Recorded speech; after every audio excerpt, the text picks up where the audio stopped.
G'day, legends. I hope you are having a fantastic day and a great start to your week. Of course, as I come to you, it does appear that we may be on the threat of a war in the Middle East, the imminent threat, it appears, of US and Israeli strikes against Iran. Now, a lot of people ask about the capabilities that China may have given or that we do know has given to Iran. So I've got with me my go-to expert, a subject matter expert on these systems from the Strategy and Analysis Centre, SAC. Mate, thank you for coming back. Salutations, Willie. Mate, firstly, thank you for all of your videos you put up. I've been watching them and I wrote out to you and said, mate, let's do something together because I feel like I need to learn a lot of this as well. So firstly, what we're going to go over, and I'm just going to give a quick list down so people know what we're actually going to cover today. We're going to look at some of the history, why Iran is important to China, why this area is important to them. We're going to look at the difference we saw in the Chinese systems between what we saw in Pakistan, which appeared to be relatively successful, to what we then saw in Venezuela. We'll talk about the success in the 12-day war in Iran last year. We'll look at some of the history. We will look at the soft systems that may actually be more important. Of course, a lot of people are attracted to look at the kinetic, hard systems of this air defense, this missile, etc. But we need to look at, too, the soft systems, the intelligence, the surveillance, the reconnaissance, the ability for China to give BEIDO, which is GPS, or their version of GPS, to the Iranians. We'll look at more of the non-obvious weapon systems that may be there. We'll talk about what we do know, what they may have, and also clear up around that ship that we have seen that even I showed the wrong photograph of said to be the spy ship when it was actually an Oceanographic ship. Can do similar operations, but does have a lack in some of the systems aboard. So we will go over all of those. Mate, how did that sound to you? Yeah, no, that's we'll see how far we get and in what level of detail. But yes, that's good. Yeah, it'll be a bit of a deep dive, and I appreciate you being back here. So, firstly, why is this area of the world important to the Chinese? Right. Well, the obvious point that everyone thinks about, and understandably, is the energy, and particularly the oil that China gets, not just from Iran, but also a lot from Iraq. China gets about 13% of its oil from Iran, and Iran sells about 80% of its oil to China. So that's the relationship between each other and the oil. Not the end of the world, not existential to China. If they were to lose that oil from Iran, they can get it from other sources, but it will cost them more money. And the cheap energy production is what's underpinning China's economic and trade strength, that cheap energy production. So that would be a really important and significant detriment to China if they were to lose that, and obviously to Iran. More broadly in the area, as I say, China gets a lot of oil from Iraq. If there's a problem with Iran, Iran closes the Straits of Hormuz, then that oil's not getting out. So China will take a big hit, but the rest of the world will take a big hit as well. More broadly, having peace and stability in the region is good for broader trade, not just in energy trade. And then, of course, you've got Iran being a part of BRICS. Now, BRICS is not a military entity, but still showing support and helping members of BRICS would be important for China. What do you think the difference was in what we saw, the capacity, the capability of some of the Chinese systems operating in Pakistan compared to what we recently saw in Venezuela? Right. So we know the equipment China has provided to Pakistan, while an export variant, is probably pretty close to what the Chinese have. Now, it's a bit grey still, both sides. Obviously, one side will say they were very effective and the other side was not effective. So there's still a bit of haze over the reporting on it. But it would appear that the Pakistan's ability to engage Indian aircraft was very good. However, it doesn't look as though their ability to defend against standoff weapons was very good. So there could have been a weakness in the Chinese systems there. With Venezuela, it's a lot harder to to talk about what are the quality of the systems, how well is someone trained on it. I can give you the best piece of equipment, but if you're not trained to use it properly, that piece of equipment won't operate or won't be as effective as it should be. So how good was the equipment? Can't say. How good is the training? Can't say. Were people paid off? Certainly that appears to be the case in Venezuela. If you're told to stand down, you're not going to fire the missile. So I can't really talk to Venezuela, but when we look at it, how effective or how good is the Chinese equipment, there's a lot of factors to take into consideration. In the India-Pakistan conflict, there seemed to be somewhere that the Chinese equipment performed very well. In other areas, perhaps not. And then this brings us to a... Yeah, go on. Oh, where I was going to say is where we see that sort of gulf between where Pakistan was operating and where Venezuela was. Where do we have Iran between that? Do we see them more towards the capacity that Pakistan may have had, or where Venezuela was, like the relationship of what China has with these states? I think you've hit it there, the relationship. So, and we're going to talk about this. You mentioned about the other elements, the non-kinetic, perhaps, support that China can provide. There's no doubt China provided a lot of support to Pakistan, intelligence, surveillance and reconnaissance, imagery, and it could have even gone further into more technical support. And that relationship has been on for a very long time, and it's very much in depth. Venezuela, right at the other end of the spectrum. Iran is now in between, I would say. Iran and Pakistan, Iran and China have had a long history of defence cooperation. Back during the Iran-Iraq War in the 1980s, China gave a lot of actual military equipment, tanks, missiles, aircraft.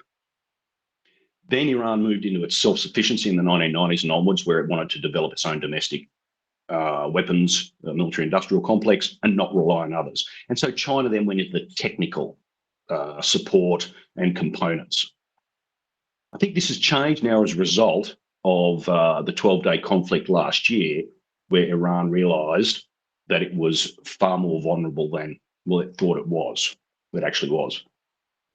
And that realisation has got them to then reach out to Russia, but even more so China, for more substantial support. And as we talked about at the beginning, it's not just the flashy things that go bang, it's these critical enablers and early warning and situational awareness, which is actually more important than sending them 100 missiles. So I think they're moving towards a closer, nowhere near the relationship with Pakistan, but certainly far more developed and far more sophisticated and significant support that Iran will get that Venezuela wouldn't. Venezuela just wasn't that important. Yes, well, this was my line of questioning, that we tended to bounce around, but the question I wanted to get to was the importance of this relationship. That's why we went over, why this is just important to China and, of course, with Iraq and Iran, what level of relationship that is. And now where I want to piece that together is the history between these two states, and is this a growing relationship, and what is some of the more modern style cooperation between the two? Right. So Iran needed China during the Iraq-Iran war in the 1980s, then realised it wanted independence. And now it's realised that it needs more substantial support from other countries, Russia and China. So they've come to that realisation that they need it because of how successful Israel and the US were in that 12-day conflict. Not totally successful, because Iran maintained a force in being, and its ballistic missiles were able to be employed. But it was the initial shock that really put the Iranians on the back foot for the first few days. So then Iran understood that they could not overcome this challenge by themselves. So they had to reach out. And China was in a position that it was comfortable to provide this level of support in terms of intelligence, surveillance, reconnaissance, imagery, which we've started to see come out. And the move away, one of Iran's weaknesses was its reliance on GPS, the US GPS system. Now they've moved to the Chinese Beidou system, And so that removes that weakness, that vulnerability that they had. So that's something that's not as obvious, not as much talked about, but is really critical, more important than provision of missiles. So why do you think that in the opening days of the 12-day war that we saw with the ending with the US B-2 Spirit bombers bombing facilities such as Fordo, why do you think that we saw so much success in those opening days? And could we see a replication of that success, or has the ability to be more sovereign and capability increased since then to now?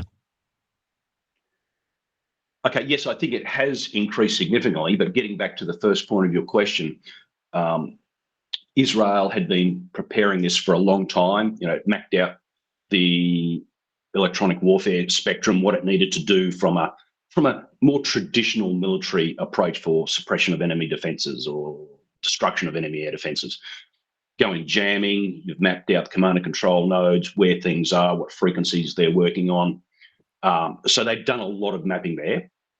Secondly, they were able to spoof Iran's GPS, because they knew all of the GPS, how to get into the GPS system and to send false signals and to spoof Iran's use of GPS. But also they had, and this was very important, the proxies, fifth columnists, whatever you want to call them, on the ground in Iran, not just providing intelligence, but being able to, from ground launch systems, strike the air defense systems. And that was a really important aspect of it. So, yeah, because of that, the Iranians had then moved away from GPS, so that removes one of the weaknesses that they had. I know at the time I said, and I made a few comments on this, that I believe the suppression of Iranian air defences and destruction appeared to be more successful from the elements working on the ground than actually from indeed missions from aircraft, of those proxies on the ground, as well as intelligence agencies such as Mossad working. That actually appeared to have the overarching effect in the opening days against those systems than your more traditional fires from aircraft. That's certainly my reading of it too, from everything I've seen, and that even after the first few days when Israel had that success, that they weren't flying their aircraft over Iranian airspace. So Iran had maintained that force in being of air defense systems, degraded, especially their early warning and situational awareness, which we'll get to later. But even so, they were still concerned about the surface-to-air threat from Iran. So it was degraded, but not destroyed, totally destroyed. Yes. And so the ground teams were extremely important in all this. Looking at this, it appears that Iran's best bet, if it's going to go military, before we step into the specifics of the system, I just want your comment on this, because you and I have discussed this before.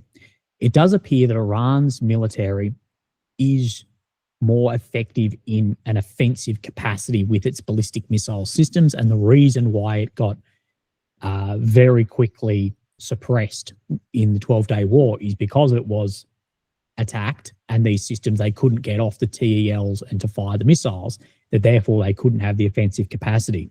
It does appear that the prerequisites for a preemptive strike have been met.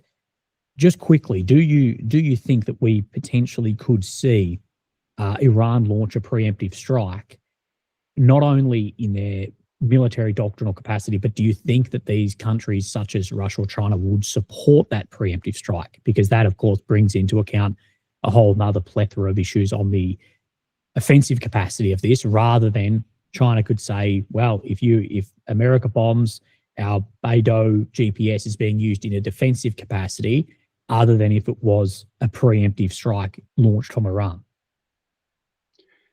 Yeah, so preemptive strikes or anticipatory self-defense, it's a bit of a mouthful, but it's not international law, but it's, well, there's two sides, people who believe in it, who say you should be able to conduct a preemptive strike if you fear you're about to be attacked, and those who think it's still against international law.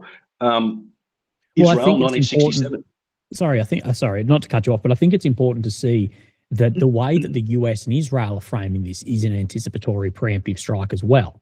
That the way they framed the 12-day war and this is an anticipatory against an Iranian development of a nuclear system. That seems to be the crux of this. You can point to other things as far as protests and regime, etc.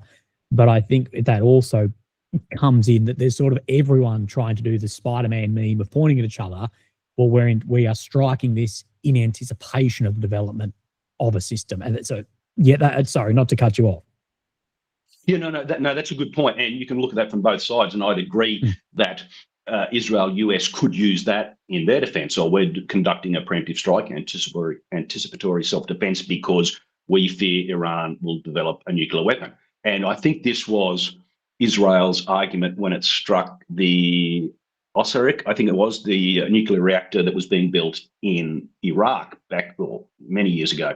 And Israel has used this as a defense of the 1967 war, when it knew it was going to be attacked by its surrounding Arab countries, and it just got in first. So both sides could use that argument. Now, why I don't think Iran will? A bit similar to China's approach. They need the other side to get the first hit in air quotes, for their moral justification. That's how they will look at it.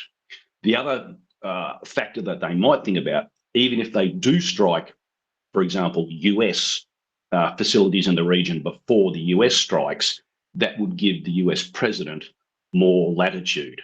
Now, that's under the Constitution.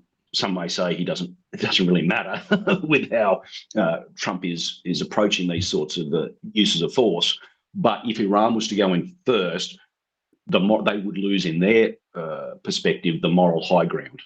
Well, I actually commented, I made comments on similar track to this, I believe, yesterday or the day prior, was that the US actually might be trying to get Iran to have a preemptive strike. So you build up all this capacity in the surrounding states and areas. You have this rhetoric that an attack is imminent, trying to force them to go, shit, we need to have a strike before our systems potentially are destroyed.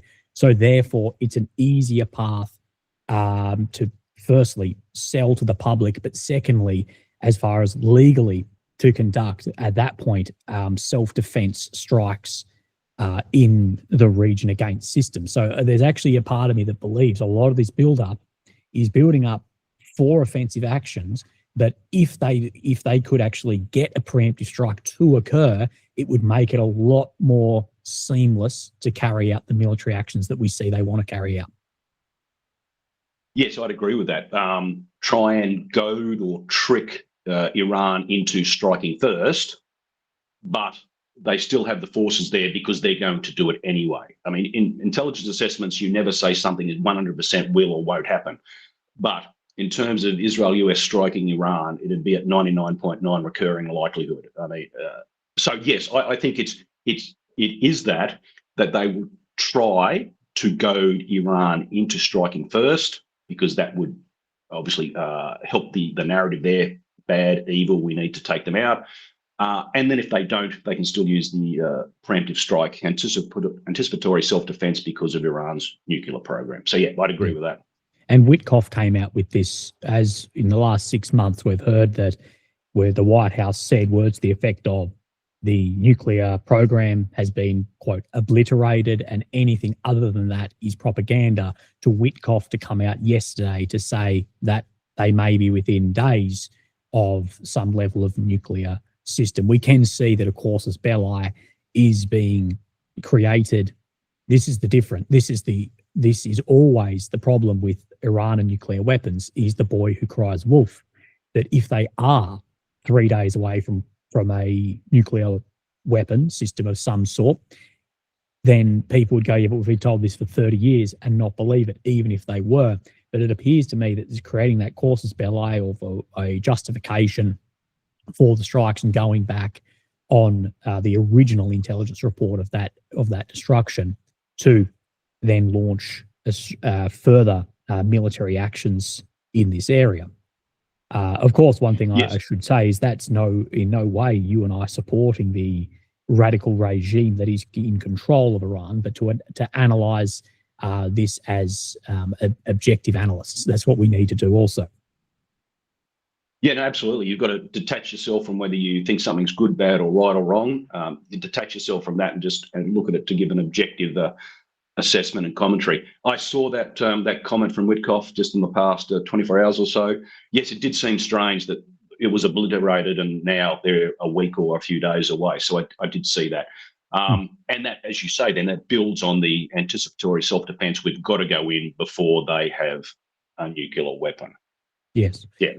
Before we step into the specific Chinese systems, is there what is the realistic threat that we see China or Russia actual step in to defend Iran? Well, I don't see either of them putting boots on the ground, if you like that phrase, or giving air cover or no-fly zones or anything like that.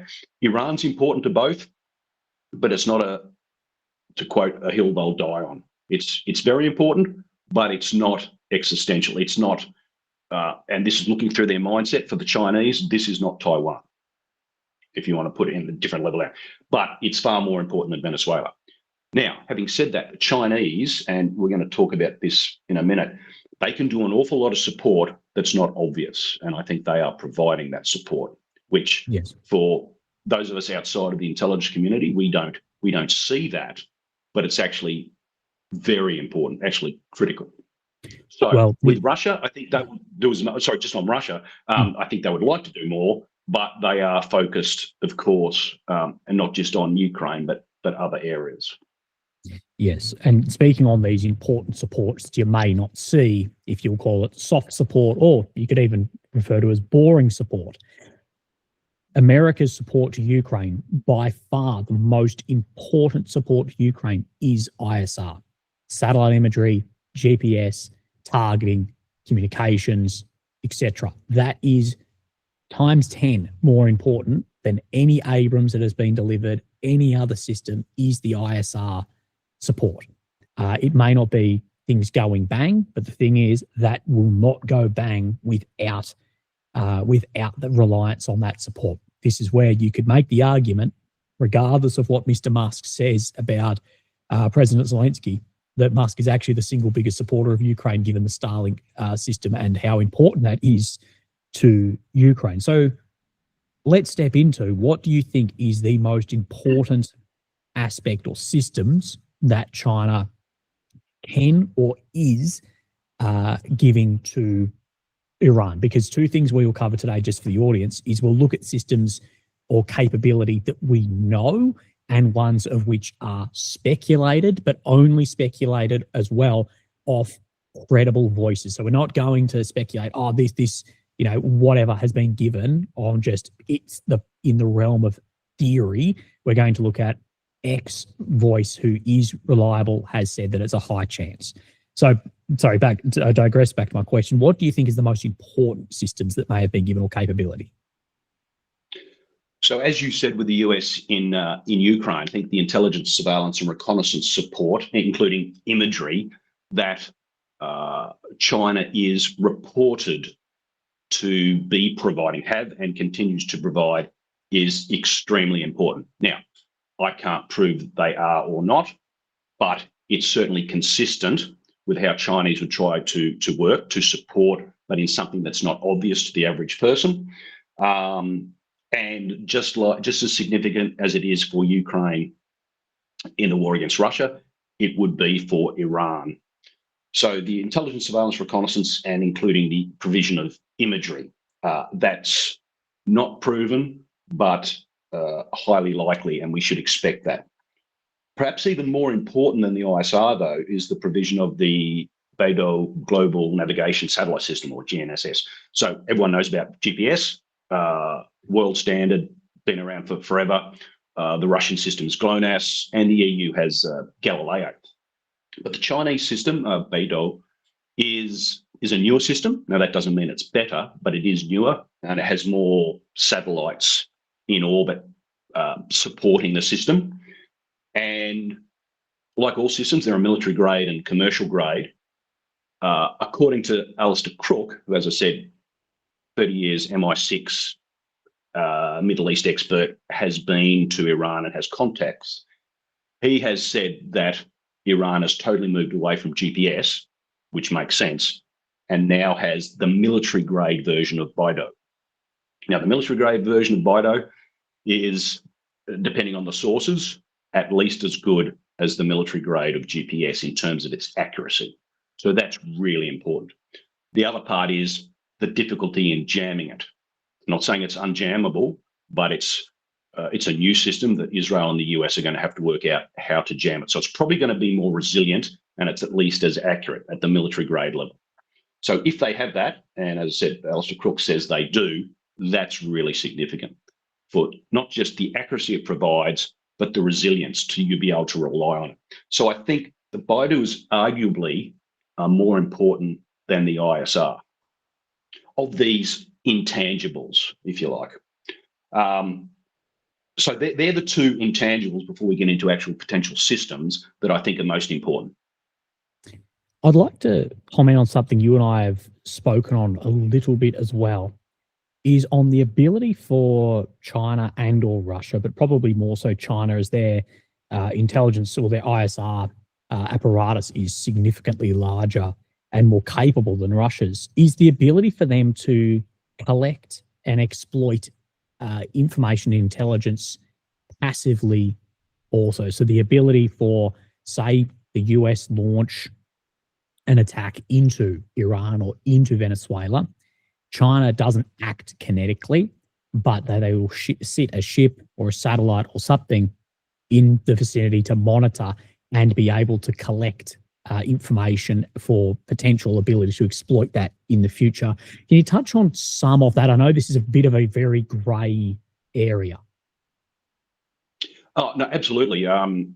For example, China has in the past put intelligence collection vessels or intelligence gathering vessels, they're called AGIs, but intelligence spy ships is what most people would call them, off the coast of Australia during Australia's major exercise, Talisman Sabre, or they'll do it at RIMPAC and they'll send an intelligence gathering ship out there to vacuum up all the signals that they can. So they won't miss an opportunity to do that.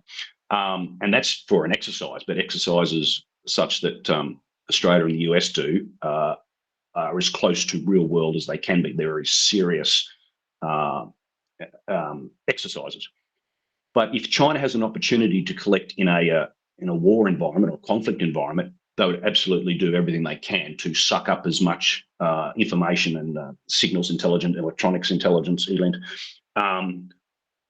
because these will be against systems that they could be up against in a Taiwan scenario or elsewhere. So they would not miss an opportunity to do that.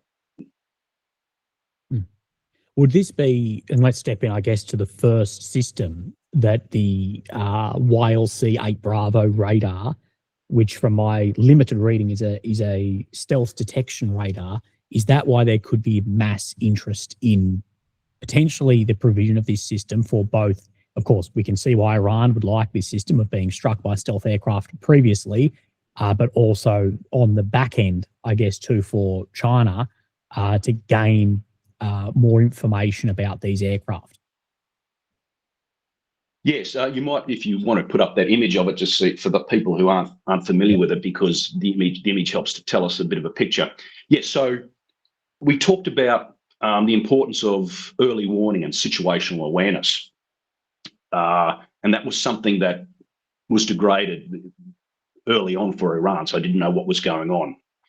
So you want that to be as survivable as possible. So as you can see, it's a very big radar, and we'll get on to why that is in just a second. I won't go into too much theory, but it's a big radar, but it's also mobile. So two things to look at here. It's a big radar, but it's mobile, truck mounted. Yes. So this is going to provide long range early warning for Iran. So that's really important to know what's happening, and it gives you an opportunity to actually to respond. As I say, this is mobile. The current system, and it works in, the reason it's so big is because it's working in very low frequencies. So they have long wavelengths. So you need your radar just in very simple terms, to be big, to be able to operate on the long wavelengths. It just needs to be bigger to receive the wavelength. That's why it's so big. And this operates in UHF band. But this is mobile. If you go to the picture of Iran's current long-range phased array radar, the Gadir. Yeah, let me find that one in my images here. This one There we here. go. So this is a long range, about 1,000-kilometre range, varying, early warning and surveillance radar, but it's fixed. So it's a lot easier, and I've seen reports that Iran might have 7 of them and 6 were taken out in the 12-day war. So this is a big site, but it's fixed. So it's a lot easier to target. The new Chinese system, not as far ranged, but it's mobile. So survivability is increased. So to maintain that, even if it's not deployed on day one, and I'm looking at this as a threat, I'm going after this system, then they've got this backup system that is more survivable because it's road mobile. You could hide it in a cave and bring it out after the first day. Yes. And the Chinese radar, range of about 700 kilometres against missiles, but they'd be ballistic missiles. About 500-kilometre range against, this is back to the YLC-8 Bravo, 500 kilometres against aircraft. Now, we don't know, it is designed to identify, and this is surveillance and early warning radar, so it's not an engagement or a targeting radar. That's very important. This is working in the bands to be able to track and identify stealth or very low observable aircraft. So I can't target them, but it can identify where they are for early warning. So we don't know what range it has against stealth aircraft. It's given as 500-kilometre range against aircraft without further specifying. So it's probably not 500 kilometres against stealth aircraft, but it still can detect them at quite some distance. So that's why this is important. It's not that it goes bang, but to help then cue other systems. This picks up a threat and then cues it to the other radars, which are the targeting or engagement radars that are part of this surface-to-air missile system that then fires the missiles. And what odds do you think that the Chinese have delivered these systems to Iran? I know you spoke of that gentleman who was former MI6, but we have seen a number of Chinese aircraft land in Iran over the previous weeks. That could something like this, what do you think the chances are that they are operating this system?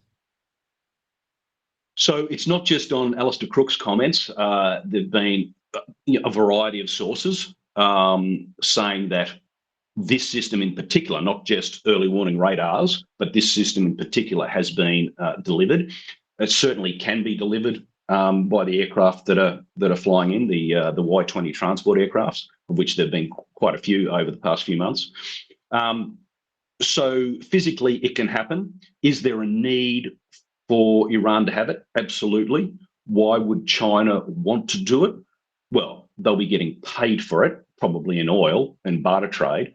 But just as important as collecting, we talked just before about the importance of China wanting to collect in a conflict environment for the spectrum, what's happening in electronic intelligence and instrumentation data. They're going to want to know how well their systems perform. Now, we talked before about India-Pakistan conflict, the whole system where Pakistan had a airborne early warning aircraft, which was then feeding data to an aircraft. So the aircraft itself was not transmitting, and then it fired a long-range missile.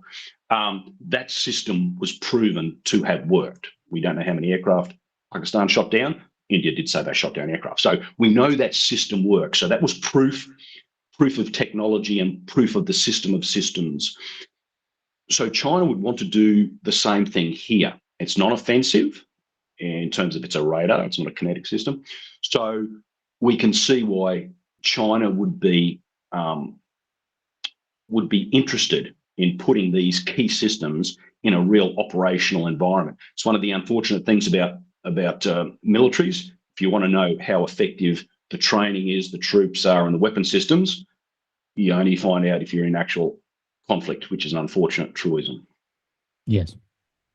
Oh, as we saw find out with Russian weapon systems and NATO weapon systems, some of which massively outperformed their capabilities and many which massively underperformed capabilities in the war in Ukraine as well. I think that's an excellent point. Yes, not all Russian equipment is rubbish. Some of it's been very good. Not all NATO equipment is rubbish. Some of it's been very good. So yes, it works both sides of the coin. You never know until you're in actual real situations. Exactly. And just off the top of my head, I'm thinking of, for instance, the Challenger 2 tank, but also on what was that drone, mortar-fired drone system that was promised to be the Switchblade. What was promised to be a game changer ended up being just a very expensive, jammable paperweight after the first couple of weeks as well. And so that goes to your point of being able to actually employ something into combat.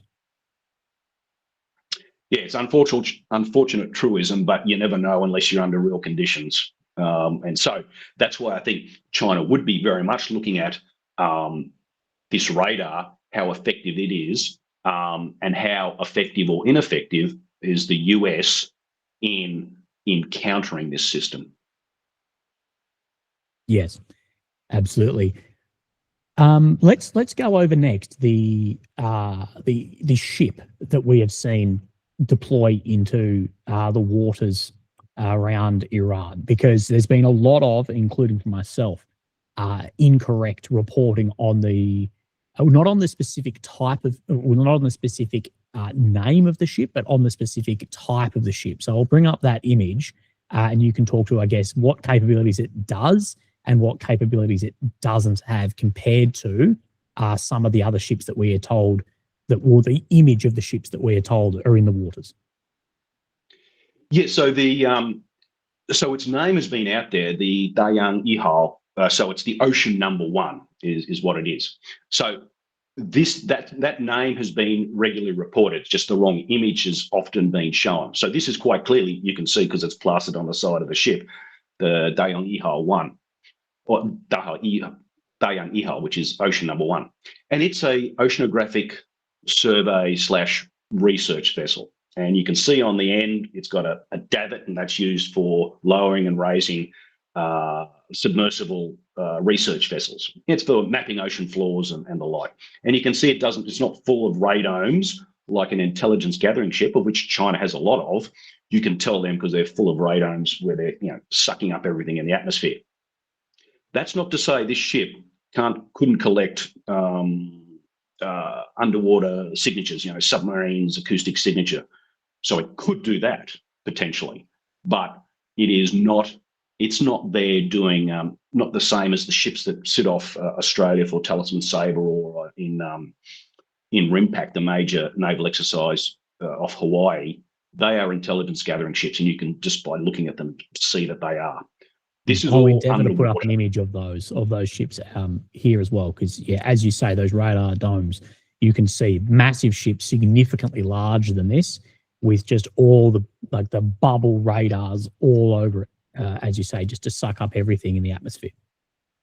Now the one that's often shown, and the one you used, and you weren't the only one, that's a space event instrumentation ship. So it's used because China doesn't have many ground stations. I mean, the US has lots of ground stations, including in Australia, to support space missions. So because China doesn't have many of those, they've got one in Argentina I know of, they've built these big ships, and actually the Soviet Union had them as well. So they're space event instrumentation tracking ships. And they'll put this out in the Pacific Ocean, the Indian Ocean, in particular when the Chinese have their manned spaceflight missions, to support those, because they don't have a ground station. Now, these ships can also be used in ballistic missile testing, because they're collecting rocketry, telemetry, and information. So you could use these ships in a military purpose in terms of looking at the flight profile and the telemetry of a ballistic missile being tested. And I believe when China did test that missile last year, I think it was, into the Pacific, they used one of these ships for tracking, getting the telemetry, seeing if it's performing as it should. So they can support military type activities, but they're really there for space flight support. Right. But China does have a lot of these smaller intelligence gathering vessels. They have a lot of those, yeah. So this particular ship that we're looking at, this Oceanographic ship, why do you think that China has specifically deployed this one instead of those other seemingly more capable ships, given the threat in this environment? Right, so we don't know. I can't say that China hasn't deployed these intelligence gathering ships. I would have expected they would have, because they were going to do something that this ship just can't do. This could have been planned to go there anyway. The last time, and you can follow a lot of these vessels, especially if they're non-military, on I think it's Maritime Tracker or Maritime Traffic. It's a website and you can find it. And the last time it was near the Seychelles, doing seabed, well, ocean floor mapping. So it could just be a coincidence. Or if it can actually collect submarine acoustic signatures, well, then I can understand what might be there undercover doing oceanographic research when actually it's trying to collect on US nuclear-powered submarine signatures. Now, that's hypothetical. I don't know that to the degree it can do it. I would assume it could do something like that. But why is it there? It could just be there for oceanographic research, because I would have expected one of the AGIs, the intelligence gathering vessels, to be be close around the carrier battle group, sucking up all that information. Now, China does have 2 warships that they have a rotation through Djibouti on the Horn of Africa. There for 10 months or so. They do have 2 warships. Now, any warship can collect transmissions. So they do have 2 warships in that area. So depending on where they are, they could be performing that sort of function, although not as well as a specialised intelligence gathering ship could. Yes. We do need to know also that Iran does operate, I believe, 20 midget submarines as well that have come into service in the past few decades to operate in the shallow and very noisy waters around their coast as well. So it could be a lot of overlap in tracking and capability of said systems also.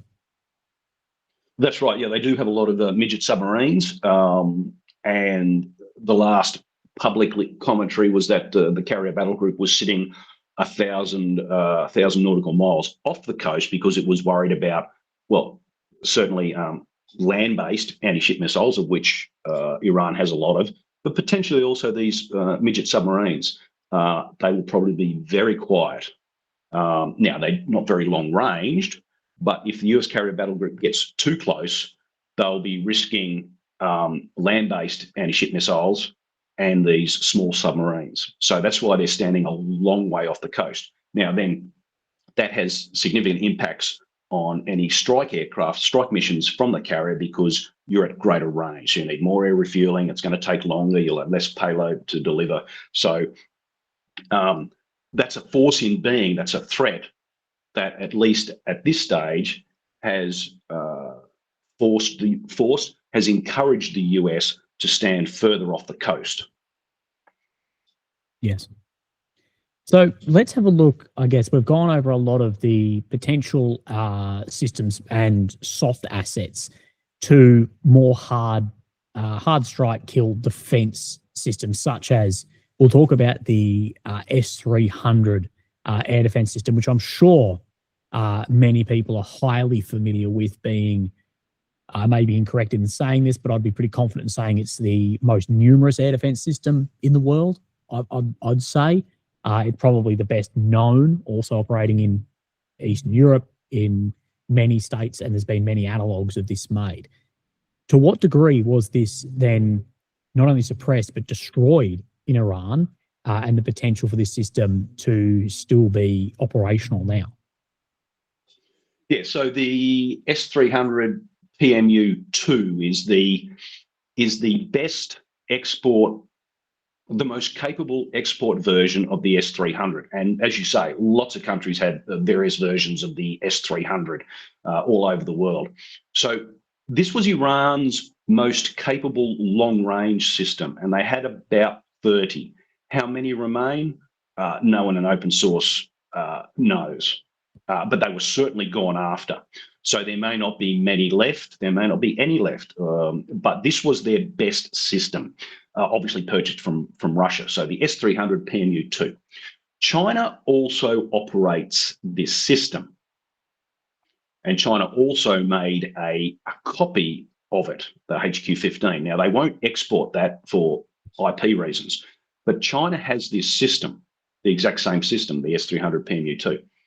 So it could be, it would be plausible that if China was to provide missiles, they would provide some of their own of the same system to Iran. Iran then be familiar with how it operates and linking that into the engagement radars and then linking it into the surveillance early warning radars.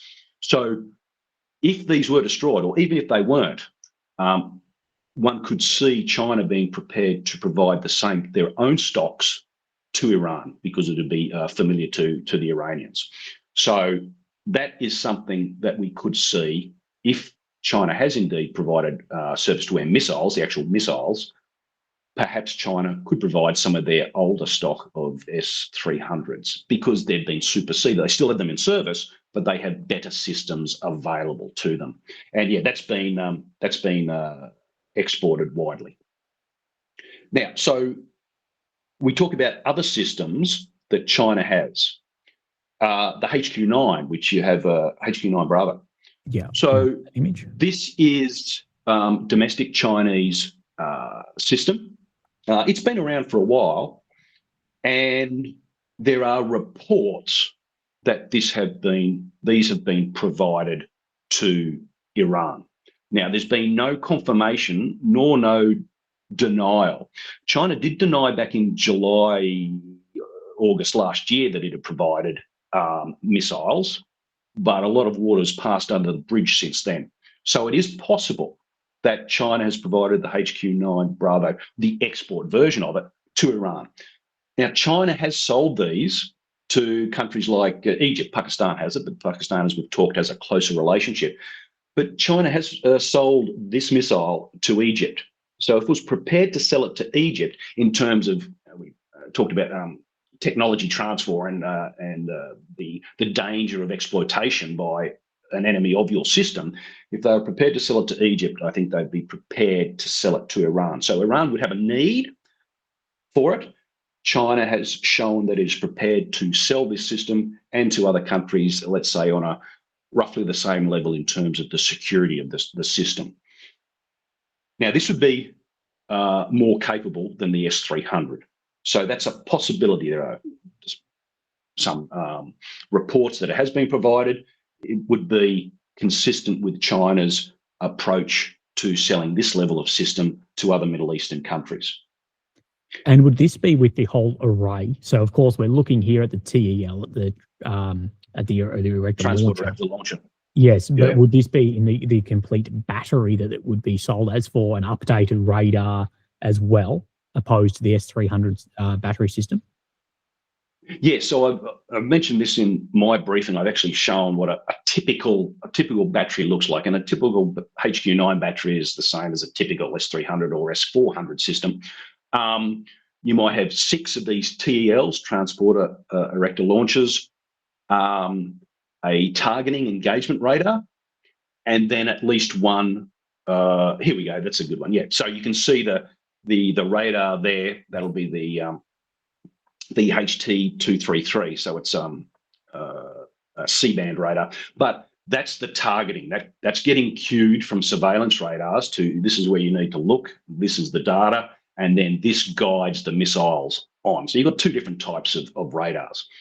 The YLC-8 Bravo that we saw, the long-range anti-stealth early warning surveillance radar, that would be used to cue or to guide this radar to then employ these missiles.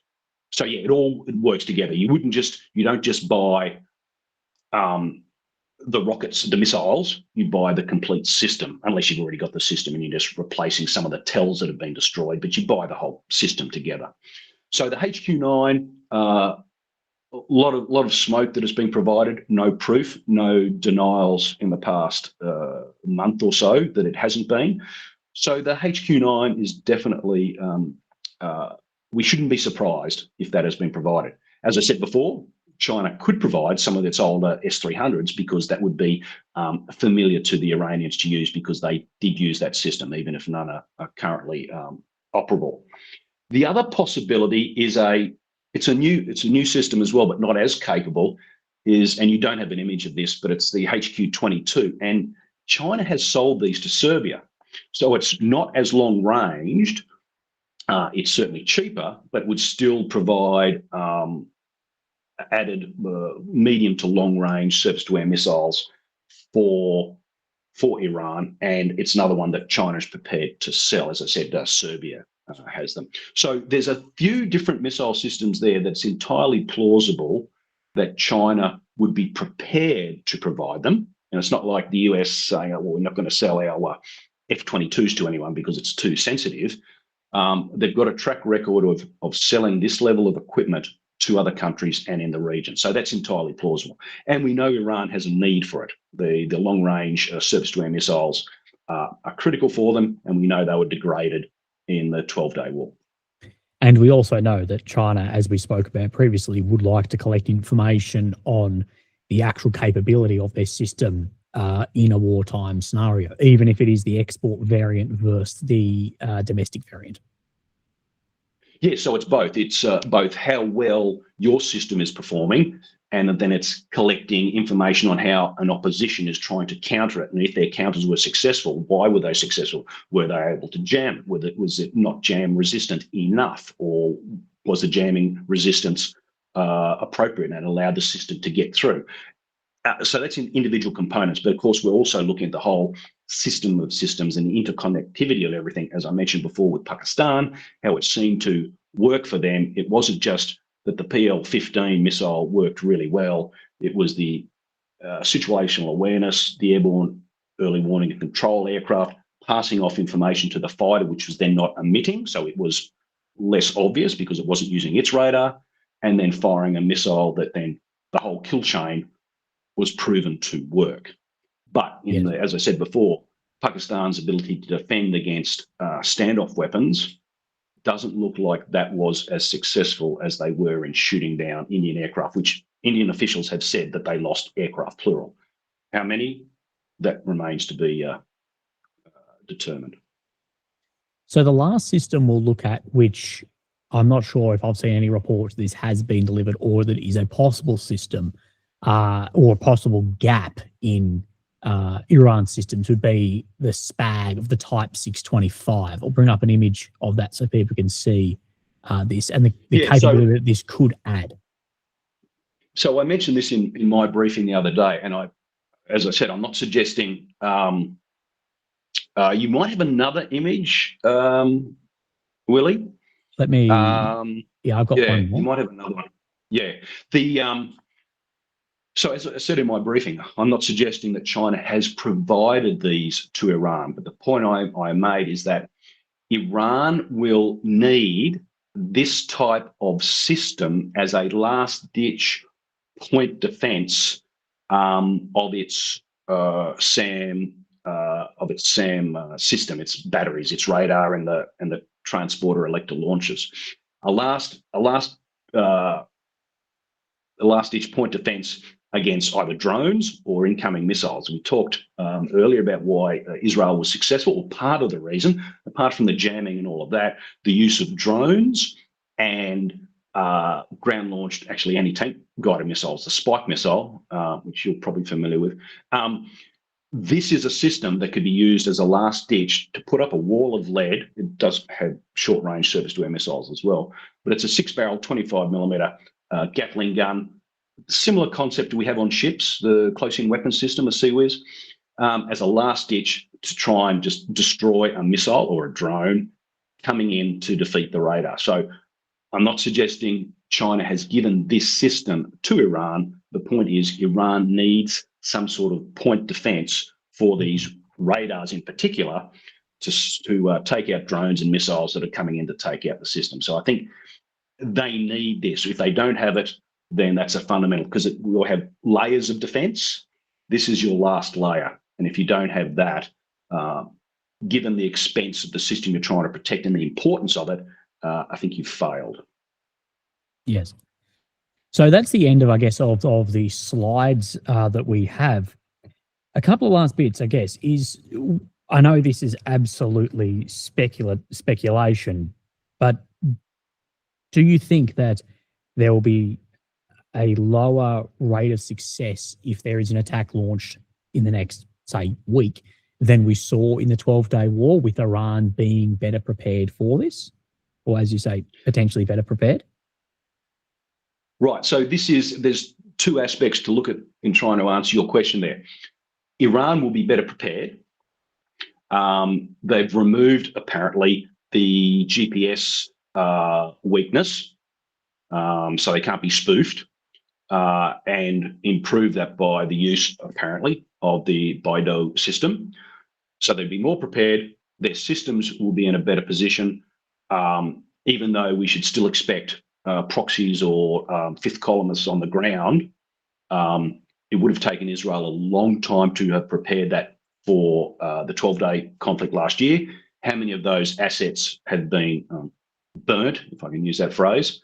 Have they been able to reconstitute that? There are reports of British SAS teams in Iran. Wouldn't be surprised they did that in Iraq back in the Gulf War.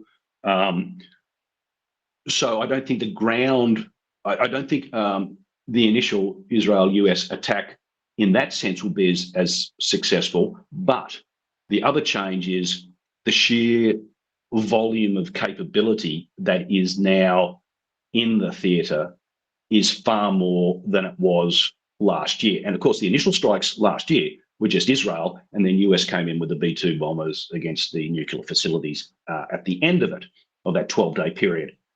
This, we're looking at a very different scenario of US and Israel going in almost all guns blazing. The commentary is, and this is from not just the US, but the US has amassed more strike power there than they've had since Second Gulf War, so 2003. So they've got so much more capability there that even if Iran has been able to improve its ability to absorb and defend, the US has provided so much more capability that is that able to negate the improvements Iran has been able to do. So it's difficult to answer your question. Iran's better prepared, but so is Israel-US. Does that answer your question? Yes, it does. Do you think we would see then Israel and America take a larger loss than they did last time? Of course, last time no aircraft were down. Do you think that Iran has improved their chances of actually inflicting a larger cost, and maybe the willingness to inflict larger cost as well, with not only the air defense systems, but then also the response in targeting with their ballistic weapons against not only Israel actual, but against American bases and facilities throughout the area of operations too? I think that will very much depend on how the initial strikes go, whether it's the first 24 or 72 hours. That will determine how far the US and Israel want to prosecute it. If the first 48, 72 hours are successful, then you might see them really up the ante and actually have aircraft overflying Iranian airspace and just being more comfortable with the potential losses because they've been so successful in the early phases. If they haven't been that successful, I think they will be, especially the US, to a lesser degree Israel, but still very concerned about losses. If they haven't been able to degrade Iran's air defences and potentially take out at least some of the ballistic missile threat in the first 72 hours, I think they'll be very hesitant because of what Iran can do. We saw that in the 12-day. After that initial phase where Iran was surprised and was sort of really knocked off balance, then they came back with ballistic missiles against Israel that were penetrating the Iron Dome and being successful. So we know that Iran can have an effective strike on Israel. And if they can do that, they'll be able to strike US forces in the immediate area. And the US has, for a long time, well, since Vietnam, been very averse to losses. That hasn't changed. And so I think this first period, let's call it 72 hours, they'll do an assessment of how successful, what's the risk look like after that. And if it's still a bit, we haven't done enough, I think they'll ease off a bit, and they'll say, they'll claim there'll be something we've totally obliterated the nuclear program, so we can walk away. But if that first 72 hours is successful, I think then you'll see it really go, go Winchester, use everything. Mate, thank you for your time today. Is there any quick points you think that we haven't covered, or that we may cover in a future video if they're longer? Is there anything you think we haven't, knowing that this had a limited scope, this video regarding primarily Chinese capacity to Iran? No, I think we need to just wait for proof of anything else. If we suddenly see more Chinese assets in the region, or we get confirmation of these or other capabilities being provided, then we should do an update. But as it stands at the moment, no. The last thing I did hear, so Iran, Russia and China have for the last few years, at least, maybe even 18, done trilateral naval exercise. And there is a Russian frigate there operating with the Iranian Navy. And 2 Chinese warships were meant to be part of that exercise, which is normal. They've been doing it this time of year for the last few years. The last I saw is that the 2 Chinese ships are still in the area, but have not participated in the exercise. Now, I can't confirm that as yet, but that is an interesting development of why those 2 ships have not, if this is true, have not participated in the exercise when that was the plan. So we need to keep a track of what's happening there with those Chinese Navy, destroyer and a frigate. Easy. But other than that, no, I think we're done. Mate, again, thank you for your time. Your channel will be linked in both the top comment and in the description as well. I'm sure you'll probably be in the comments answering any questions that my audience may have, and I do implore my audience to go over and check out your in-depth, highly analytical videos regarding these systems, as well as other bits and pieces around the world. Mate, so again, thank you for your time. No, thanks, Willie. Talk again soon. Easy. Thanks, mate.